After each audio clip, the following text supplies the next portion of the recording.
जेठानी जी, आप मुंह से इतनी मीठी और दिल की इतनी काली क्यों? बस इतना ही सामान लाई है बहू। ये क्या बस गिनती के 4 गहने? कम से कम कपड़े ही ढंग के दे देते। माफ करना भाभी, हमें तो कुछ भी अच्छा नहीं लगा। इतना सुंदर है हमारा राघव, ऊपर से सरकारी नौकरी भी। कोई अच्छा घर देखकर शादी करते। लगता है लड़की बिल्कुल गरीब घर की है। इस तरह की आवाजें कमरे में आ रही थी, जिसे सुन नई नवेली दुल्हन आन्या का चेहरा उतर गया। उसे ज्यादा रहा था, क्योंकि ससुराल पक्ष का कोई भी व्यक्ति कुछ भी नहीं बोल रहा था। तभी कमरे में आन्या की जेठानी मंजू दाखिल हुई। आन्या का उतरा हुआ चेहरा बता रहा था कि वो बहुत आहत हुई है। मंजू उसके पास बैठी और उसके कंधे पर हाथ रख बोली, आन्या, जब मेरी शादी हुई थी तो मेरे घर वालों ने बहुत कुछ दिया था, लेकिन इन लोगों को कोई चीज पसंद आए तब ना, ये लोग तो ऐसे ही बोलते रहेंगे। तुम इनकी बातों से दुखी मत होना। तुम्हारे घर वाले लाखों रुपए खर्च भी कर देते, तब भी इनके दिल को तसल्ली नहीं होती, इसलिए इनको इग्नोर करो। और अभी अभी तुम्हारी शादी हुई है, खुशी का मौका है, चलो मुस्कुरा दो। जेठानी की बातें सुन आन्या को अच्छा लगा और वो हंस दी। रात में घर में संगीत का प्रोग्राम रखा गया था।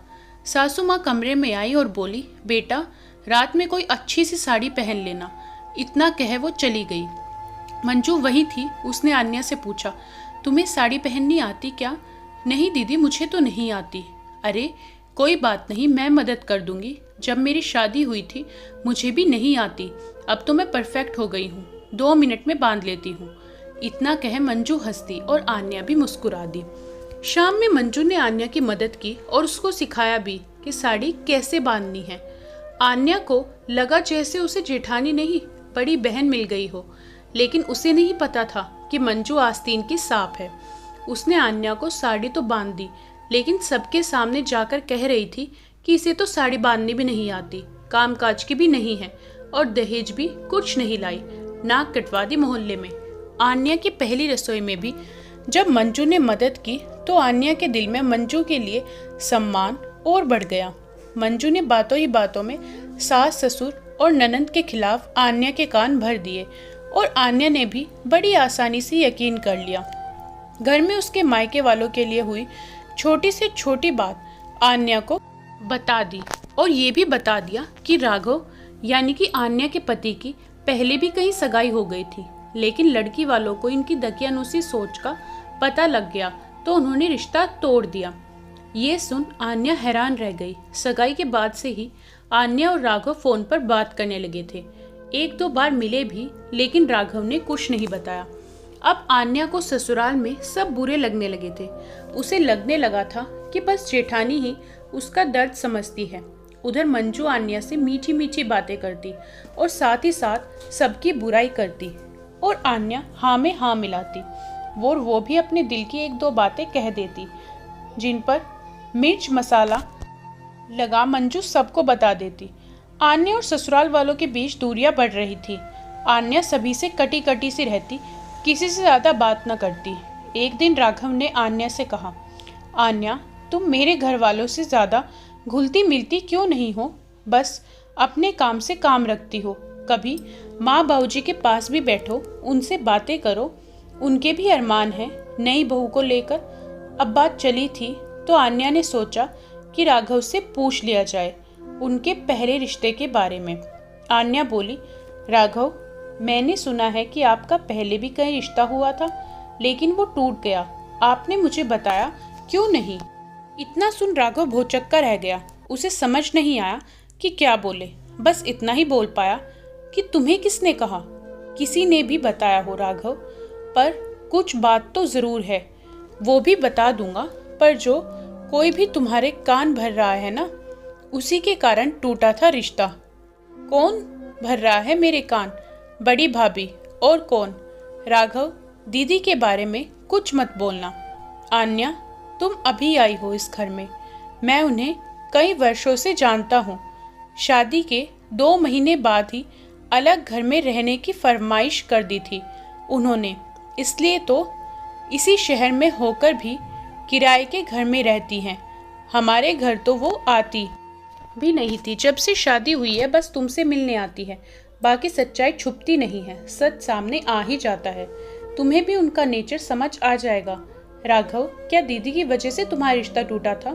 हाँ, जहाँ भी बात चलती ये वहीं जाकर घर वालों की चुगलियाँ करना चालू कर देती थी। जब मेरा रिश्ता हुआ तब भी ऐसा किया। लड़की वालों ने भाभी की बातों में आकर रिश्ता तोड़ दिया। इसलिए जब तुमसे रिश्ता हुआ तो हमने इनको बताया ही नहीं। राघव की बातें सुन अब आन्या को समझ नहीं आ रहा था कि क्या करे। रविवार के दिन घर में कीर्तन था। आन्या की ननंद और सहित आए हुए थे। सत्संग खत्म हुआ तो आन्या ने चाय बनाई और कमरे में दाखिल होने लगी। मोबाइल में रिकॉर्डिंग प्ले होने की आवाज़ सुनी तो रुक गई। ये आवाज़ उसी की थी। आन्या जब जेठानी से बात कर रही थी तो जेठानी ने चुपके से उसकी बातें रिकॉर्ड कर ली और वही रिकॉर्डिंग वो अब घर वालों को सुना रही थी और बोली, देख लो मम्मी, आपकी बहू ऐसी ऐसी बातें बोलती है आपके बारे में। आन्या से वहाँ खड़ा ना हुआ गया और वो रसोई में आ गई। इतना बड़ा धोखा दीदी, पहले मेरा विश्वास जीत लिया और अब ये सिला दिया है। क्यों दीदी क्यों? मैंने तो आपको बहन मान अपने दिल की सारी बातें बिना सोचे समझे कह दी और ये आपने क्या किया? घर वालों के सामने क्या इज्जत रह गई मेरी? पर अब जो आपने मेरे साथ किया मैं भी आपके साथ वही करूँगी। तभी पीछे से हंसती हुई जेठानी आ गई। अरे आन्या, चाय बनी कि नहीं? कोई मदद चाहिए तो बताओ। आन्या मन ही मन सोच रही थी कि कोई इतना गिरा हुआ कैसे हो सकता है। मुंह का इतना मीठा और दिल का इतना काला, कहाँ खो गई? कुछ नहीं दीदी, मैं आती हूँ चाय देकर। आप मेरे साथ यहीं चाय पी लेना। आन्या कमरे में चाय देकर आई और आते समय अपना फ़ोन उठा लाई और रिकॉर्डिंग ऑन कर ली। फिर जेठानी से बातें करने लगी। मंजू घर वालों की बुराई किए जा रही थी, सबको भला बुरा बोले जा रही थी। आन्या ने सब रिकॉर्ड कर लिया। रात में जब सब खाना खाने लगे तो आन्या सबको खाना परोस रही थी, लेकिन सास और ननंद का मुंह फूला हुआ था। इतने दिनों से दोनों चुप थे, लेकिन आज उनसे चुप नहीं रहा गया। तो ननंद रचना बोली, भाभी आप मुंह पर तो इतनी मीठी हो और पीछे से सबकी इतनी बुराई करती हो। तो आन्या बोली, दीदी मुझसे कुछ गलतियां हुई हैं, उनके लिए मैं माफ़ी मांगती हूँ, लेकिन आगे से ऐसा कुछ नहीं होगा। मैंने बिना सोचे समझे कुछ बोला हो तो माफ़ करना।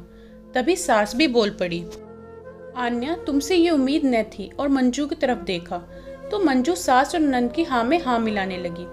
माँ जी, दीदी अक्सर मुझसे चिकनी चुपड़ी बातें करती थी। वह आप लोगों के खिलाफ मुझे भड़काती थी और मैं उनकी बातों पर आंख मूंद कर विश्वास करती रही। मैंने इनको अपना हमदर्द मना लिया था, इसलिए जो दिल में होता सब इनसे कह देती। इन्होंने धोखा किया है मेरे साथ। मुझे नहीं पता था कि ये सारी बातें रिकॉर्ड करती हैं और आपको सुनाती हैं। आन्या बोली। भड़काया? मंजू ने आन्या की तरफ देखा और बोली, मैंने कब तुम्हें? मैं तो घर वालों की बहुत इज्जत करती हूँ। मम्मी जी ये झूठ बोल रही है, इसकी चोरी पकड़ी गई है इसलिए नाटक कर रही है। मैंने तो रिकॉर्डिंग इसकी सच्चाई सामने लाने के लिए की है।